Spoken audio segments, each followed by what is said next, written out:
аламыз.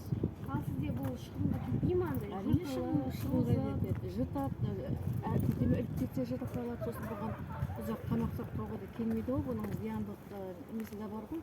Бірақ енді көргеніміз осы болғаннан кейін, бүкіл халық көріп жатқаннан кейін ала береміз.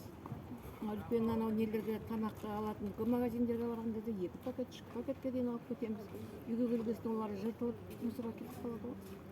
Экопакет деген пакетті қолданып көрдіңіз бе? Жоқ, пайдаланып көрген жоқпын, бірақ естуім бар, әзір көргенім жоқ.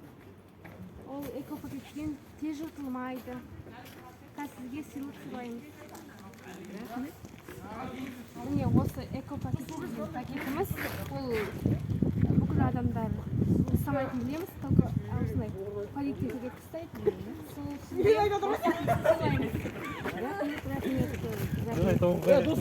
Істеріңіз сәтті.